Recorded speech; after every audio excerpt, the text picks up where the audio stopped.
সম্মানিত মুসল্লি কেরামগণ, আজকের আলোচ্য বিষয় হচ্ছে সদাকা।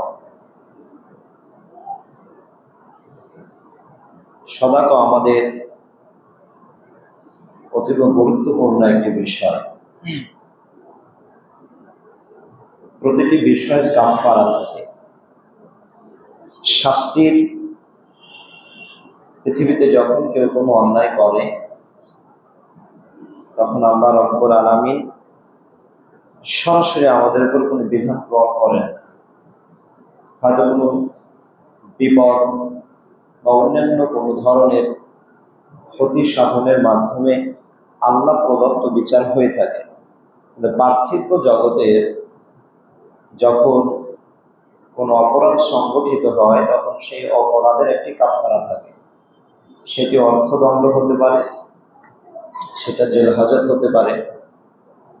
তো পৃথিবীতে মুসলমানদের জন্য প্রতিটি জায়গায় ইবাদতখানা, প্রতিটি জায়গাতে ইবাদত রয়েছে।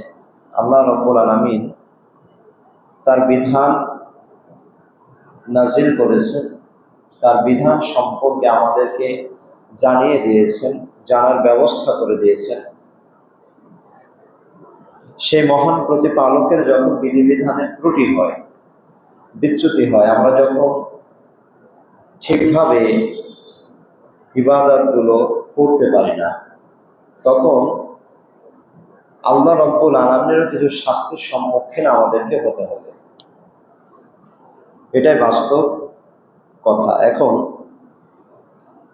আল্লাহ রব্বুল আলামিন এই শাস্তি যে প্রয়োগ করবেন, এই শাস্তি থেকেও বাঁচার একটা উপায় আছে।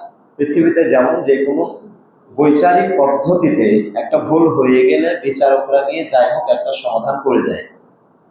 তা আমরা যদি ভুল করি সেটার সমাধানটা কি? তো সাধারণত আমাদের এমন কিছু ভুল আছে যেই ভুলগুলোর সমাধান করা আমাদের পক্ষে সম্ভব নয়। এমন কিছু গুনাহ আছে যে গুনাহের কাফারা পৃথিবীতে দেওয়ার মতো ক্ষমতা আমার নেই। আমি এর আগেও বলেছি, এমন কিছু পাপ পৃথিবীতে আছে যেই পাপের ক্ষমা পাওয়া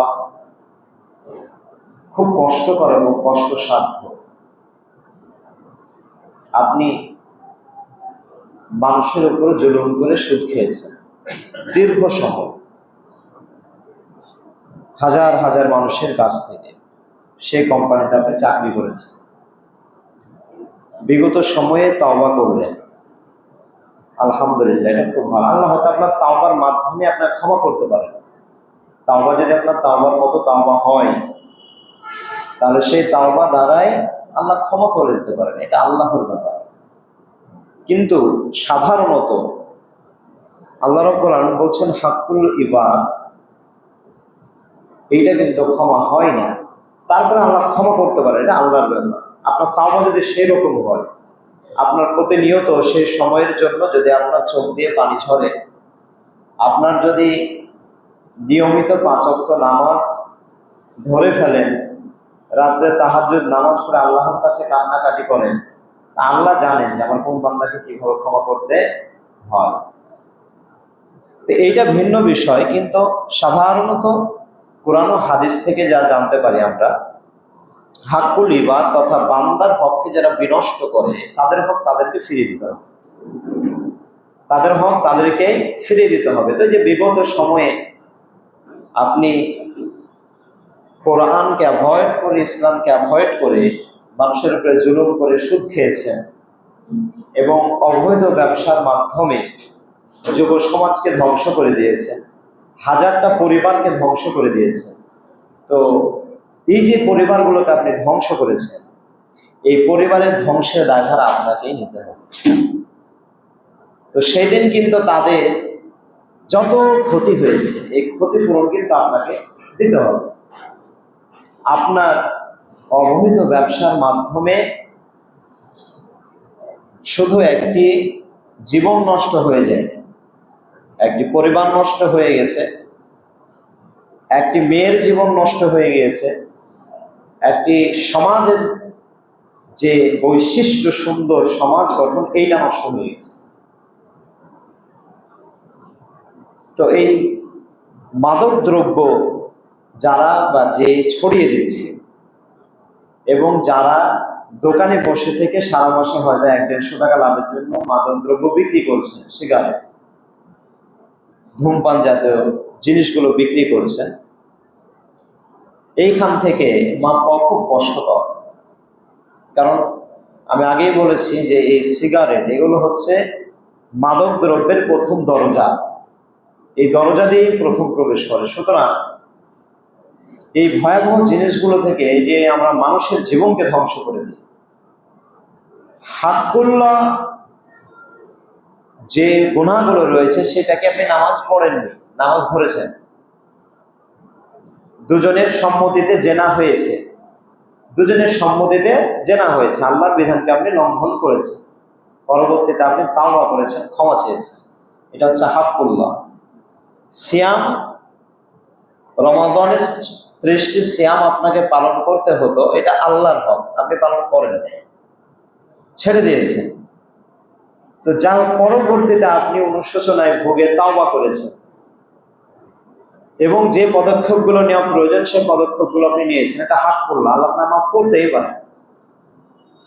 এই ধরনের গুনাহ আমাদের সমাজে যে অবৈধভাবে যে মাদকদ্রব্য আমরা একটি যুবকের মাধ্যমে ছড়িয়ে দিয়ে একটি পরিবারকে ধ্বংস করে দিচ্ছি, এটা কিন্তু হাক্কুল ইবাদের ভিতর পড়ে। আপনি সেই পরিবারের একজন যুবককে মাদকদ্রব্য হাতে তুলে দিয়ে এই যুবকটা তার স্ত্রী গহনা বিক্রি করে মাদকদ্রব্য খায়, ও বাবাকে মেরে বাবার পকেট থেকে টাকা নিয়ে গিয়ে সে মাদকদ্রব্য গ্রহণ করে, অথবা মাকে মেরে বাবাকে মেরে তারা বাসার থালা বাসন বিক্রি করেও মাদকদ্রব্য গ্রহণ করে। তাহলে এইটা মনে হয় হাক্কুল ইবাদের, বান্দার হকের সবচাইতে বড় বিনষ্ট হচ্ছে এইগুলা।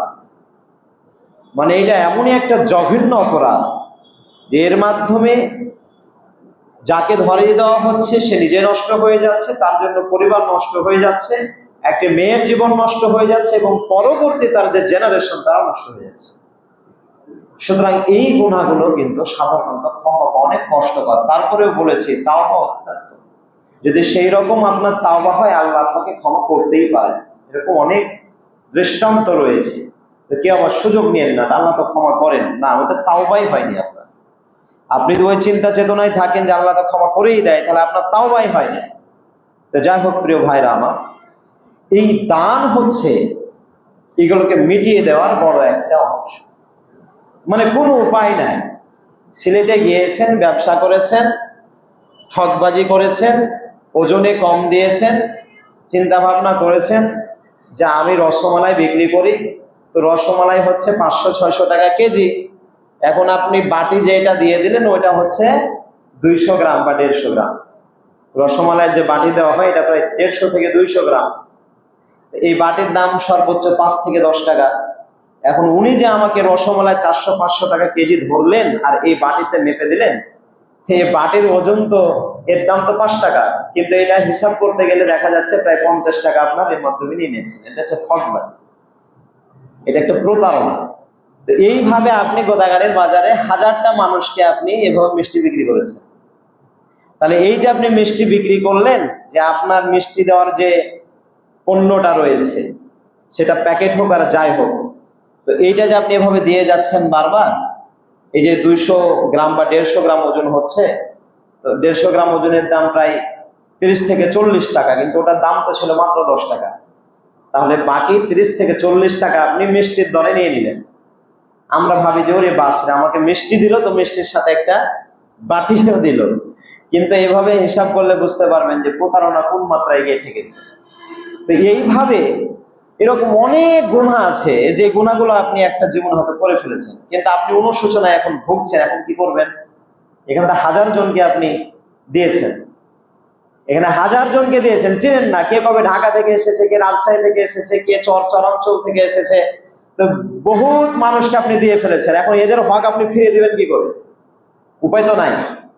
এখন উপায় হচ্ছে একটা, সেটা হচ্ছে আপনাকে তাওবা করতে হবে, আল্লাহর কাছে ক্ষমা চাইতে হবে, প্রচুর পরিমাণে দান করতে হবে, যাতে আপনার দান এত বেশি হয়, দানের পাহাড়টা এত বড় হয় যে যখন যাদের হককে বিনষ্ট করা হয়েছে এরা যেন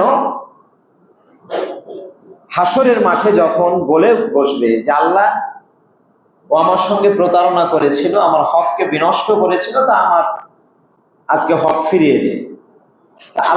আল্লাহ রাব্বুল আলামিন তো ন্যায়পরায়ণ, উনি ন্যায়পরায়ণ, সবার সাথে ন্যায় করবেন, ইনসাফ করবেন। সুতরাং আপনি হক লুণ্ঠন করেছেন আল্লাহর নয়, বরং তার বান্দা।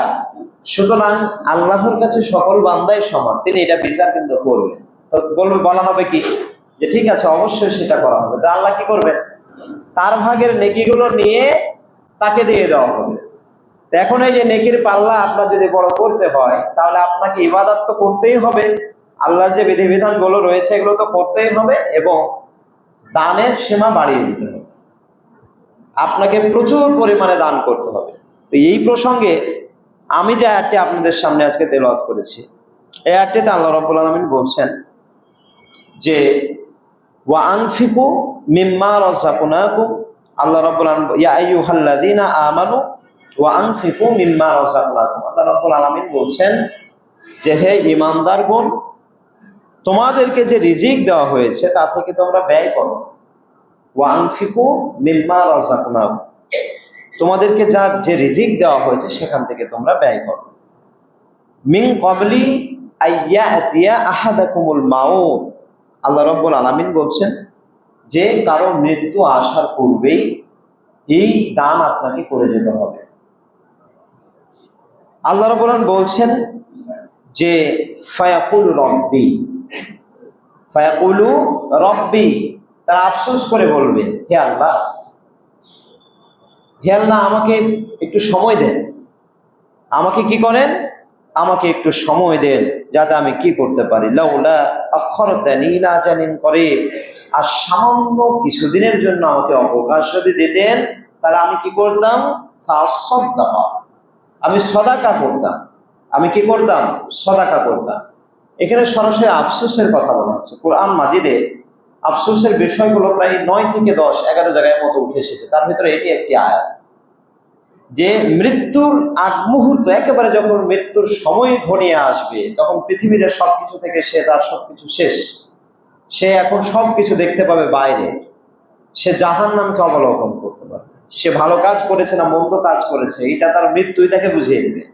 তো সেই মুহূর্তে তারা বলবে যে ফায়াকুলু রাব্বি লাউলা আখরতানি ইলা আজালিন করিবিন ফাসাদদাকা, হে আল্লাহ, তুমি আমাকে আর একটু অবকাশ দাও, একটু সময় দাও, আমি কি করবো, ফাসাদদাকা, আমি দান করবো, আমি সদাকা করবো।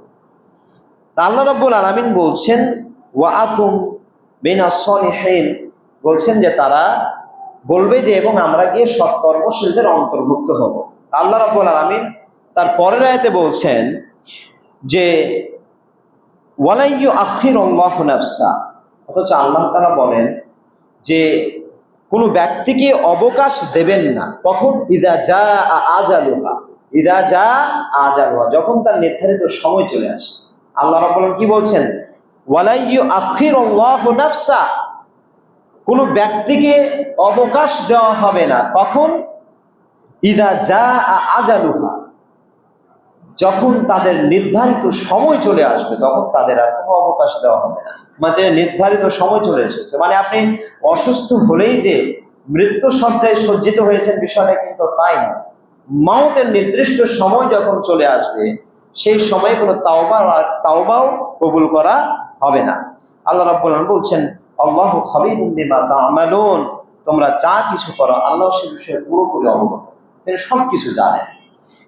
তো যে আয়াতগুলো আপনাদের সামনে আলোচনা, এর মূল সারমর্মটাই হচ্ছে যে আমরা যখন মারা যাব, তো আমাদের যখন কষ্ট নির্ধারিত হয়ে যাবে, এই যে আমরা বলি যে মৃত্যু যন্ত্রণা সবারই হবে। রাসূল কারীম সাল্লাল্লাহু আলাইহি ওয়াসাল্লাম আল্লাহর প্রিয় হাবিব ছিলেন। তো তিনি মৃত্যু শয্যায় প্রায় কয়েক মাস যাবত কিন্তু তিনি অসুস্থ ছিলেন, দীর্ঘ সময় অসুস্থ ছিলেন।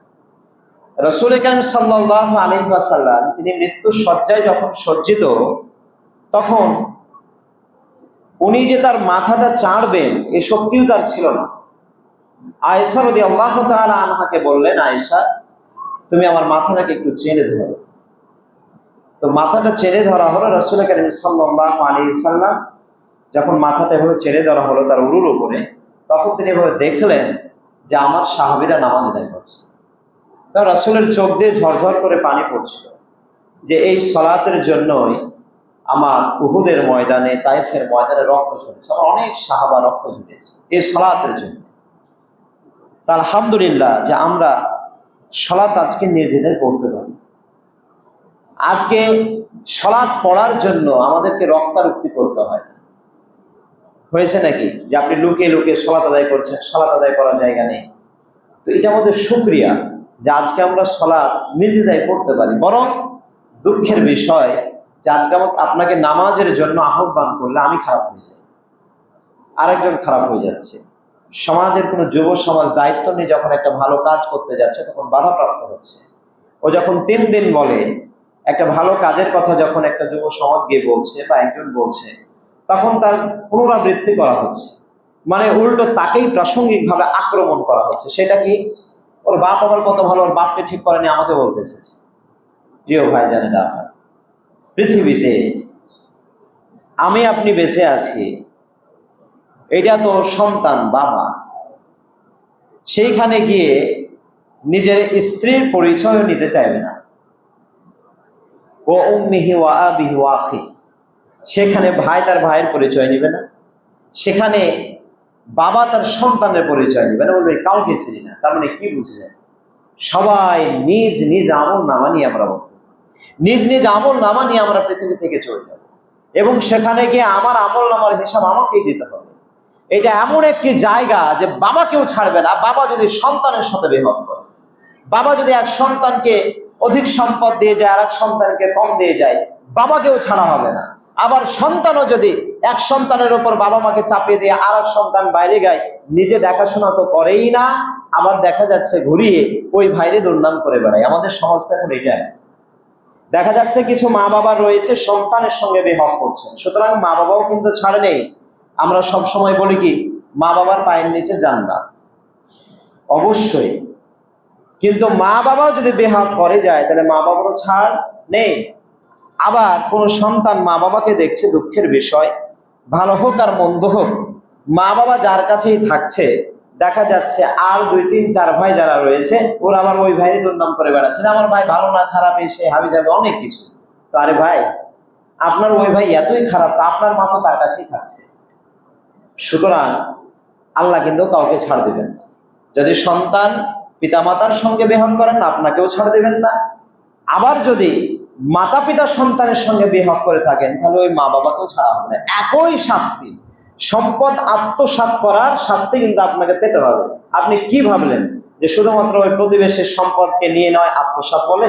না, যদি আপনি আপনার সন্তানের যে ভাগ ছিল এই ভাগ যদি আপনি ঠিকভাবে বন্টন না করতে পারেন, তাহলে আপনি আপনার নিজের সন্তানের সম্পদকে আত্মসাৎ করেছেন। জমি আপনার, আপনি বাবা, জমি কিন্তু আপনার, আপনার জমি বেহক করে বন্টন করে দিয়ে চলে গিয়েছেন। তার মানে কি বুঝলেন? তার মানে ভাবেন না যে আমি বন্টন করে দিই, না, আপনি জমি আত্মসাৎ করেছেন। কার? আপনার নিজের সন্তান।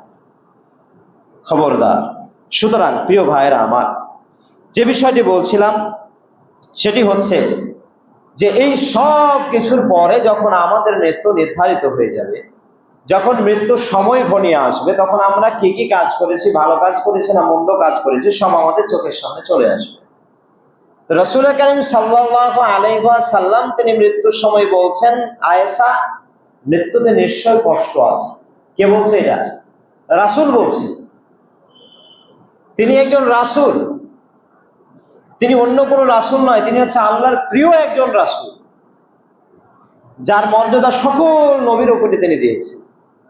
সেই রাসূলের মৃত্যু যন্ত্রণা কত বেশি, আমাদের কি হবে কল্পনা করো। তো তারপরেও বলা হচ্ছে যে মৃত্যু সজ্জিত ব্যক্তি যদি জান্নাতি হয় তাহলে সে সবকিছু অনুভব করতে পারে, শুধুমাত্র তার আত্মাটা বের হতে যে কষ্টটা হবে এটা হবে। এবং হাদিসে এটা এসেওছে, আল্লাহ বলছেন যে আমার যদি এই সিস্টেম না থাকতো তাহলে তাকে মৃত্যু যন্ত্রণাও আমি দিতাম না, কিন্তু তাকে আমার মানে এখানে একটা ক্ষমার হাদিসটা হচ্ছে ক্ষমার, যে যে আমার কাছে এক ধাপ আসে আমি তার কাছে দুই ধাপ চাই, যে আমার কাছে কান্নাকাটি করে আমি তাকে আরো কাছে চাই, যে আমার কাছে চাই তাকে আমি তার দ্বিগুণ দিই। তো যারা আমার কাছে এইভাবে চায় এবং ক্ষমা চায়, আল্লাহ রাব্বুল আলামিন বলছেন যে যে আমার কাছে তাওবা করে আর ক্ষমা চায়, যদি আমি পারতাম তাহলে তাকে মৃত্যু যন্ত্রণা আমি দিতাম না। কিন্তু এটা একটা সিস্টেম, আপনার ভিতর থেকে আত্মাটাকে টেনে বের করা হবে। তো এইটা কারোর জন্য, যারা আমরা গুনাহগার হবো এদের জন্য এটা হবে খুবই ভয়াবহ। আর যারা জান্নাতি হবে তারা কিন্তু এই বিষয়গুলো দেখতে পাবে, যে তাদের জন্য জান্নাত থেকে সুগন্ধি নিয়ে আসা হয়েছে, পোশাক নিয়ে আসা হয়েছে, শুধুমাত্র একটু কষ্ট, মৃত্যুটাই হচ্ছে দেওয়াল। এই জন্য আয়াতুল কুরসির একটা আদেশ আছে যে যারা ৫ ওয়াক্ত নামাজের পরে আয়াতুল কুরসি পাঠ করলো তার কাছে জান্নাতে যাওয়া শুধু মৃত্যু হচ্ছে দেওয়াল। মৃত্যুটা কি? শুধুমাত্র মৃত্যুটাই আপনার জন্য দেওয়াল। তাহলে এই সময় এই সম্পূর্ণ বিষয়টা বলতে গিয়ে যেটা আমি বোঝাতে চাচ্ছি, যে এই আয়াতটার যে ব্যাখ্যা রয়েছে, যে বিখ্যাত মুফাসসির হযরত ইবনে আব্বাস রাদিয়াল্লাহু তাআলা আনহু বলছেন যে ঠিক এই মুহূর্তে মানুষ তখন তার নেকি কিন্তু দেখতে পায়। সে যে নেকি করেছে না বেশিরভাগ মন্দ কাজ করেছে, ঠিক এই মুহূর্তে দেখতে পায়। আর এই জন্যই এই আয়াতটি কোরআনে এভাবে এসেছে, এই জন্যই এই আয়াতটি এখানে এভাবে এসেছে যে তারা বলবে যে ওয়ানফিকু মিম্মা রাযাকনাকুম মিন ক্বাবলি আইয়াতি আহদাকুমুল মাউত ফায়াকুলা রাব্বি লাউলা আখখারতানি ইলা আজালিন করিব ফাসাদদাকা ওয়া আকুম মিনাস সালিহিন। তখন তারা বলবে, হে আল্লাহ, আমাকে একটু সময় দেন, একটু অবকাশ দেন, আমি এই অবকাশ পেয়ে আমি দান করব। তো প্রথমে আপনি স্বাভাবিকভাবে ভাববেন যে এখানে কোনো কথা আসলে না, দান করার কথা কেন বলবো? কারণ সেই মুহূর্তে সে তার গুনাহের চিন্তা করতে পারবে না। তখন তার মাথায় পৃথিবীতে কি কি গুনাহ করেছে এটা তার মাথায় সেই মুহূর্তে আর আসবে না। তখন সে তার নেকি দেখতে পাবে কতটুকু নেকি করেছে।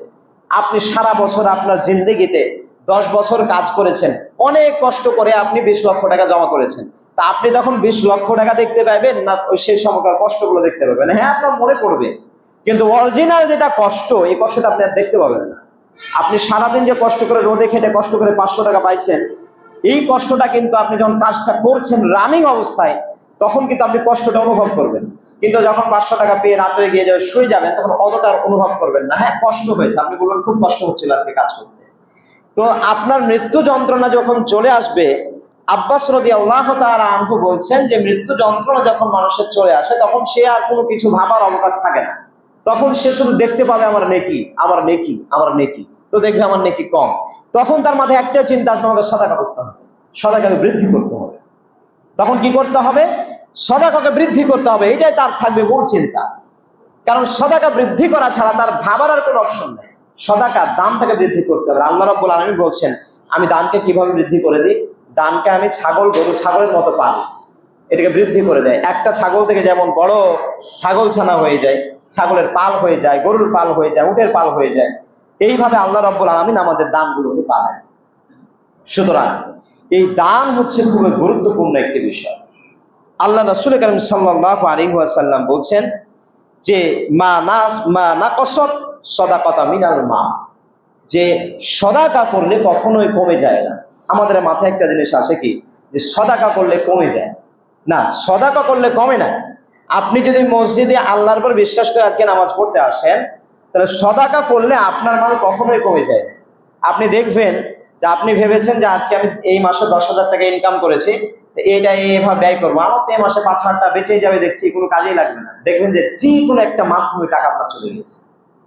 আপনি ভাবছেন যে আপনার মার পেছনে প্রত্যেক মাসে আমার কোনো ভাই দেখছে না, আমার তো 2-3-4 হাজার টাকা খরচ হয়ে যাচ্ছে, তো আমার মা বা আমার ভাইরা যদি আমার মায়ের দায়িত্বটা নিত তাহলে এই 4,000 টাকা আমার বেঁচে যেত।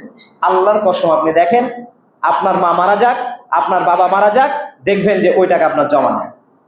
পৃথিবীতে প্রতিটা মানুষ তার রিজিক নিয়ে এসেছে, পৃথিবীতে প্রতিটা মানুষ তার রিজিক নিয়ে পৃথিবীতে আছে।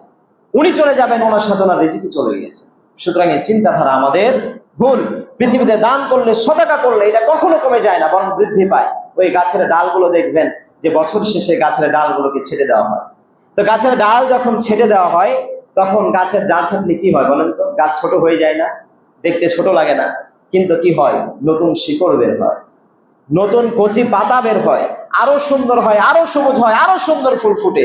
তো দান হচ্ছে সেরকম একটি জিনিস যে দান করলে আপনার অবশ্যই কমবে না, হয়তো সরাসরিটা আপনি দেখতে পাচ্ছেন না। আমি আগেও আপনাদেরকে বলেছি যে আমরা এই যে এখানে আছি, অক্সিজেন কেউ দেখতে পায় না, কিন্তু অক্সিজেন ঠিকই গ্রহণ করি। প্রিয় ভাইরা আমার, এই দানটা আমরা হয়তো দেখতে পাচ্ছি না, এই অক্সিজেনকে আমরা দেখতে পাচ্ছি না, কিন্তু আমরা অক্সিজেন গ্রহণ করি, আবার অক্সিজেন নির্ণয় করা যায়। সুতরাং প্রিয় ভাইরা আমার, পৃথিবীতে যদি এই না দেখা অক্সিজেন যদি নির্ণয় করা যায়, অক্সিমিটার দিয়ে অক্সিজেনকে নির্ণয় করা যায়, তাহলে আপনার কেন মনে হলো যে আল্লাহ রাব্বুল আলামিন আপনার না দেখা এই নেকিগুলোকে সেদিন নির্ণয় করে দিবেন? এটা তো আল্লাহর সৃষ্টি বান্দা। অক্সিজেন আমি গ্রহণ করছি, আপনারা দেখতে পাচ্ছেন। কার্বন ডাই অক্সাইড আমি ছেড়ে দিচ্ছি, গাছ গ্রহণ করছে, আর গাছ আমাকে অক্সিজেন দিচ্ছে, এটা দেখতে পাচ্ছেন। কিন্তু এটাকে নির্ণয় করা যায়। তো না দেখা জিনিস যদি এই পৃথিবীর মানুষ নির্ণয় করে দিতে পারে, তাহলে আল্লাহ রাব্বুল আলামিন যিনি আমাদেরকে সৃষ্টি করেছেন, আমার নেকি নির্ণয় করতে পারবেন না? অবশ্যই আমাদের নেকিগুলো নির্ণয় করতে পারবেন। প্রিয় ভাইরা আমার, এই জন্য আমাদেরকে সদাকা করতে হবে। যদি আপনি সদাকা না করতে পারেন, তাহলে আপনাকে ভালো কথা বলতে হবে। রাসূল কারীম সাল্লাল্লাহু আলাইহি ওয়াসাল্লাম বলছেন যে ভালো কথা বলাও হচ্ছে একটা সদাকা, হাসি মুখে কথা বলাও হচ্ছে একটা সদাকা। আপনার টাকা নাই, পয়সা নাই, অর্থ নাই, আপনার ইমানি তেজ থাকতে হবে। আবু আকিলের ঘটনা শোনেন নাই? উসমান রাদিয়াল্লাহু তাআলা আনহু যুদ্ধের জন্য অনেক ঘোড়া, তারপর আপনার যে যুদ্ধ সরঞ্জাম লাগে, খাদ্য রসদ লাগে, সব কিছু দিলেন। আবু বকর রাদিয়াল্লাহু তাআলা আনহু তারা প্রতিযোগিতা করছে দানের জন্য। আবু বকর রাদিয়াল্লাহু তাআলা আনহু তিনি তার বাসায় চলে গেলেন, সব নিয়ে চলে এসেছেন। রাসূল বলছেন, তুমি কি নিয়ে এসেছো? বলছে, আমি সব নিয়ে চলে এসেছি। তো বাসায় কি রেখে আসলে? তো বলছে, আমার সন্তানেরা আল্লাহর রাসূল ও তার আল্লাহকে রেখে এসেছে। তখন আবু আকিলের কিছু নাই। উনি কি করলেন, সেদিন রাত্রে গিয়ে সারাদিন এক বাগানে গিয়ে তিনি কাজ শুরু করেন। কোথায়? রাত্রে গিয়ে কাজ শুরু করেন। মানে উপায় নাই, তো চলে যাবে তার পরের দিন। তিনি অংশ মানে সেখানে শরিক হতে পারছে না। এই আবু আকিল তিনি শরিক হতে পারছেন না, এতই গরিব ছিলেন। তখন তিনি রাত্রে গিয়ে কাজ শুরু করেছেন সেদিন, যাতে রাত্রে কাজ করে কিছু পেয়ে যায়। তো রাত্রে কাজ করে তিনি 2 শা খেজুর পেয়েছিলেন। 1 শা খেজুর তার পরিবারকে দিয়ে, 1 শা খেজুর রাসূলকে দিয়ে তিনি রাসূলের কাছে নিয়ে আসলেন। রাসূল কারীম সাল্লাল্লাহু আলাইহি সাল্লাম বললেন, আবু আকিল তুমি কি নিয়ে এসেছো? আবু আকিল বললেন, আল্লাহ রাসূল আমি খেজুর নিয়ে এসেছি। দেখছেন, 1 শা খেজুর মানে প্রায় 2 কেজি, 2.5 কেজি। রাসূল কারীম সাল্লাল্লাহু আলাইহি সাল্লাম আবেগপ্রবণ হয়ে গেলেন। আবু আকিল তুমি খেজুর নিয়ে এসেছো, কোথায় পেয়েছো এই খেজুর? আল্লাহ রাসূল আমি রাত্রে কাজ করেছি, আমি তো শরীক হতে পারলাম না, সবাই কত কি দিল, আমি তো কিছুই দিতে পারলাম না, তাই রাত্রে কাজ করে এই খেজুর আমি নিয়ে এসেছি। রাসূল কারীম সাল্লাল্লাহু আলাইহি সাল্লাম এত খুশি হলেন, সেই বুখারী এবং মুসলিমের বর্ণনায় আছে যে রাসূল কারীম সাল্লাল্লাহু আলাইহি সাল্লাম বললেন, এই আবু আকিলের এই খেজুরগুলো নিয়ে যত সম্পদ রয়েছে, যারা দান করেছে, এই সকল দানের ওপর এই খেজুরগুলোকে তোমরা ছিটাই দাও, এদের উপর বিছায় দাও। তার মানে রাসূল তারা এই খেজুরকে বুঝালেন যে তোমরা এখানে যারা কোটি কোটি টাকা দান করেছো, তাদের চাইতেও এই আবু আকিলের 1 কেজি বা 2 কেজি খেজুরের দাম অনেক বেশি, এটা তাদের উপর ছিটাই দাও। সুবহানাল্লাহ। তাহলে রাসূল কারীম সাল্লাল্লাহু আলাইহি ওয়াসাল্লাম এখানে সবচাইতে যে বেশি মূল্যটা দিয়েছেন, সেটি হচ্ছে আপনার ঈমান। সুতরাং ঈমান দিয়ে আপনি কোটি টাকা দান করেন, ঈমান দিয়ে আপনি 1 টাকা দান করেন, ঈমান দিয়ে আপনি একটা খেজুরের বীজ রাস্তায় ফেলে দেন। ওই খেজুরের বীজে থেকে একটা গাছ হবে, আর ওই গাছ থেকে খেজুর হবে, এবং সেটা পাখিতে খাবে, মানুষ খাবে, অথবা গাছের নিচে ছায়া নেবে। এটাই হচ্ছে সদাকা। সুতরাং সদাকা করতে হবে মন থেকে, দিল থেকে, তাহলেই হবে সদাকা। সুতরাং সদাকার জন্য আমাদেরকে 1 মুহূর্ত পিছিয়ে থাকা যাবে না। 1 টাকা হলেও আপনি সদাকা করবেন। কখনো ভাববেন না যে আমাদের সমাজে আমরা আলেমরা যখন আলোচনা করি, হুজুর খালি সদাকার কথা, হুজুর খালি টাকা চায়, 2 টাকা নিয়ে আমি কি করবো? এটা সত্যি কথা, আপনারা মানলে মানেন আর নাই মানেন। আজকে এই বিল্ডিং গুলো হয়, আজকে বড় বড় মসজিদ হয়, স্থাপনা হয় এই আলেমদের কথাতে। এটাকে আপনি বিশ্বাস করেন? এদের কথাতেই হয়, এদের কথার মাধ্যমেই হয়। আমরা আপনাদেরকে বলি আর এগুলো আপনারা করেন। এখানে আজ আছি, কাল আমি চলে যাই। এখানে আমি থাকার জন্য আসি নাই। মানুষের রিজিক কখনো এক জায়গায় নির্দিষ্ট থাকে না। আপনি ভাবছেন না যে এখানে আমি কাজ করছি এটা আমার নির্দিষ্ট না, আপনার রিজিক কখনো নির্দিষ্ট নয়। এখানে আমি কতদিন থাকবো আমি জানি না। পৃথিবীর প্রতিটা ইমাম একটি নির্দিষ্ট মসজিদে কখনোই থাকতে পারে না, যেদিনই হোক সে চলে যায়। কিন্তু এই বিল্ডিং, এই মসজিদ সব কিছু থেকে যাবে। সুতরাং আমরা আপনাদের কাছে টাকা চাওয়ার জন্য নয়, বরং ইসলামী স্থাপনা, ইসলামিক ঐতিহ্যকে ধরে রাখার জন্য, ধারণ করার জন্য এই কথাগুলো বলি। প্রিয় ভাইরা আমার, আয়েশা রাদিয়াল্লাহু তাআলা আনহা, এই ছোট্ট হাদিসটা বলে আমার কথা শেষ করবো ইনশাআল্লাহ। আয়েশা রাদিয়াল্লাহু তাআলা আনহা, তিনি একদিন বাসায় রয়েছেন, বাসায় কোনো খাদ্য নেই। রাসূল কারীম সাল্লাল্লাহু আলাইহি ওয়াসাল্লাম তিনি বাইরে আছেন। এক মা তার দুই শিশুকে নিয়ে ক্ষুধার্ত অবস্থায় আয়েশা রাদিয়াল্লাহু তাআলা আনহা দরজায় এসেছেন। এসে তারা কান্না বিজড়িত কণ্ঠে আয়েশা রাদিয়াল্লাহু তাআলা আনহাকে বললেন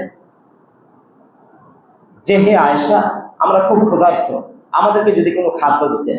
আয়েশা রাদিয়াল্লাহু তাআলা আনহা তিনি দানশীল নারী ছিলেন। ঘরে কিছুই নেই, তিনি খুঁজে 3টা খেজুর পেয়েছেন। তো এই 3টা খেজুর ওই মাকে গিয়ে দিয়েছেন। তো এই মাকে গিয়ে যখন ওই 3টা খেজুর দিয়েছেন, তখন ওই মা একটা খেজুর তার এক সন্তানকে, আরেকটা খেজুর তার আরেক সন্তানকে দিয়েছে। এবং মা তাদের খাওয়ার দৃশ্যটা দেখছে। হঠাৎ তাদের 2 সন্তানের খাওয়াটা কিন্তু শেষ হয়ে গিয়েছে। মা যখন তার খেজুরটা মুখে তুলতে যাবেন, ঠিক এই মুহূর্তে তার ওই 2 সন্তানের খাওয়া তো শেষ হয়ে গিয়েছে।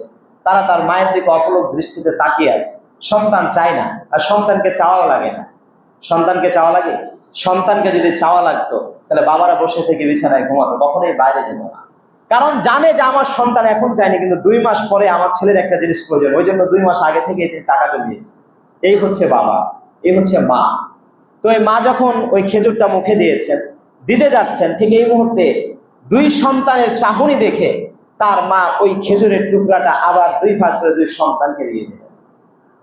আয়েশা রাদিয়াল্লাহু তাআলা আনহা রাসূলকে এই কথা বললেন, আল্লাহ রাসূল, আজকে এই ঘটনা ঘটেছে। আমার ঘরে কিছুই ছিল না, 3টা খেজুর ছিল, এক মাকে দিয়েছিলাম। ওই মা আরো বেশি ক্ষুধার্ত ছিল, আমি যেটা দেখেছি। কিন্তু ওই মাকে দেখলাম যে আমি 3টা খেজুর দিয়েছি, 2 সন্তানকে 2টা দিয়েছি, আরেকটি খেতে যাচ্ছে। 2 সন্তানের অপলক দৃষ্টি চাহনি দেখে ওই মা আর সহ্য করতে পারে নাই, নিজের ক্ষুধাকে নিবারণ করে ভুলে গিয়ে আবার ওই খেজুরের টুকরাটা ভাগ করে দিয়ে দিয়েছেন। রাসূল কারীম সাল্লাল্লাহু আলাইহি ওয়াসাল্লাম এই ঘটনা শুনে বললেন, আয়েশা, সে মায়ের জন্য তো জান্নাত অবধারিত হয়ে গিয়েছে। সুবহানাল্লাহ। অবধারিত মানে বুঝেন, অজীব হয়ে গেছে। এখন বলেন তো এই দানটা কত বড় ছিল? ছোট্ট একটা দান, একটা খেজুর। এই দান কার জন্যে? এই দান তার সন্তানের জন্য। কিন্তু আপনার দিলে থাকতে হবে মনে যে আমি দান করছি আল্লাহর জন্য, মায়ের সেবা করছি আল্লাহর জন্য, মসজিদ নির্মাণ করছি আল্লাহর জন্য, আমি সব কিছু আমার ইনকাম করছি আমি আল্লাহর জন্য। এবং এই ইনকাম, এই রিজিক যেখানে যেভাবে দেওয়া প্রয়োজন এখানে আমি দেব। প্রিয় ভাইরা আমার, এভাবে এই হাদিসটা হয়তো এখানে এভাবে উঠে এসেছে, কিন্তু আমি যেটা বুঝি হাদিস থেকে, যে সত্যিকার অর্থে মা এবং বাবা, দেখেন যে আমাদেরকে এইভাবে সারা জীবন তাদের মুখের অন্নগুলো দিয়েছে। এখন অনেক ভালো সময় আমরা নিজেরাও দেখেছি, আমার বয়স তো খুব বেশি না, কিন্তু আমরা নিজেরাও দেখেছি যে বাসায় পটল রান্না করেছে, তো পটলটাকে ভাগ করে করে দেওয়া হয়েছে। এত আনন্দ, এত উল্লাস কিন্তু এক সময় ছিল না। আপনি যত বলেন, আমার প্রতিবেশীদেরকেও আমি দেখেছি, আমরা যতই বলি এখন অভাব, আমরা অভাব কাকে বলি জানেন? এসি নাই, বাড়িতে টিভি নাই, আর ফ্রিজ নাই, এটাকে আমরা গরিব বলি। কিন্তু আমি, বয়স তো খুবই কম, কিন্তু আমি দেখেছি, সে সময়ে দেখেছি যে পটল নিয়ে আসলেও ভাগ করে দিত, মাছ নিয়ে আসলে একটা মাছকে ভাগ করে করে দিত। সে সময় তো আমাদের চলে গিয়েছে। তো এইভাবে আমাদের মায়েরা, আমাদের বাবারা আমাদেরকে যোগান দিয়েছে। তাদের সম্পদগুলো আজকে আমরা ব্যবহার করছি, তাদের সম্পদের উপর আজকে আমরা দাঁড়িয়ে আছি। দেখেন, ওই যে আয়াত আমি প্রথমে তেলাওয়াত করেছি, ওই আয়াতের ভাবধারা কি? যে মৃত্যুর আগ মুহূর্তে সে তার আমল নামাগুলো দেখতে পাবে। হয় আপনার বাবা সেদিন তার আমল নামাগুলো দেখতে পাচ্ছিল, হয়তো আপনার জন্য অবৈধ পথ অবলম্বন করতে হয়েছিল, হয়তো আপনার জন্যই ওই সুদের টাকা গ্রহণ করেছিল, হয়তো আপনার জন্যই ওই সুদের টাকা দিয়ে আপনার লেখাপড়ার খরচ অথবা সংসারের খরচ চালিয়েছে, বাধ্য হয়ে গেছে, কিস্তি তুলেছে, ওই চুরিও হয়তো করেছে সেই পরিবারের জন্য। কিন্তু সেদিন মারা গিয়েছে, সেদিন তিনি দেখতে পাচ্ছেন তার আমল নামা, সেদিন তিনি হয়তো এই কথাটাই বলছিলেন, ফায়াকুলু রাব্বি লাউলা আখখারতানি ইলা আজালিন করিম ফাসাদদাকা ওয়া আকুন মিনাস সালিহিন। হে আল্লাহ, তুমি আমাকে একটু অবকাশ দাও, একটু অবকাশ দাও, আমি আবার ফিরে যাব, আমি আবার সাদাকা করব, আমি আবার ওয়াকুম মিনাস সলিহিন, আমি সৎকর্মশীলদের অন্তর্ভুক্ত হয়ে যাব। কিন্তু হয়তো আপনার বাবা সেদিন তার ফিরে আসতে পারে নাই। এই দায়িত্ব ছিল কার? এই দায়িত্ব এখন আপনার এবং আমার। আপনার বাবা চলে গিয়েছে, আপনার বাবা মায়ের নামে দান করুন, আপনার বাবা মার নামে দান করেন। যে আমার বাবা এই সম্পদ রেখে গিয়েছে, বাড়ি রেখে গিয়েছে, আমি যদি একটা বাড়ি করতে যাইতাম 5 লক্ষ টাকা 10 লক্ষ টাকা লাগতো, একটা বাসা ভাড়ায় যদি থাকতাম তাহলে প্রত্যেক মাসে 3000 টাকা লাগতো, এটা তো আমার লাগে না। তো আপনাদের এখানে বর্তমানে যে মসজিদ নির্মাণ কাজ চলছে, আমি আপনাদেরকে উদাত্ত আহ্বান জানাবো, যাদের সামর্থ্য রয়েছে আপনারা যথাসাধ্য চেষ্টা করেন। যেটা তো বছর বছর আসে না, প্রতি বছর কি মসজিদ তৈরি করা হয়? প্রতি বছর তো মসজিদ তৈরি করা হয় না ভাইরা। তো প্রতি বছর যেহেতু মসজিদ তৈরি করা হয় না, এটা হয়তো 10 বছর পর একবার সুযোগ এসেছে। তো 10 বছরে আপনি যেভাবে পারবেন, যদি আপনি একসাথে না পারেন, আপনি মাসে মাসে দেন, যে আমি এই মাসে এই সামনের 4 মাসে আমি প্রত্যেক মাসে হুজুর আমি 1000 টাকা করে দিব। তো ইনশাল্লাহ আমি আর কথা বাড়াচ্ছি না, আমি নামাজ শেষে কথা বলবো, আপনি একটু যাইবেন না, ঠিক আছে?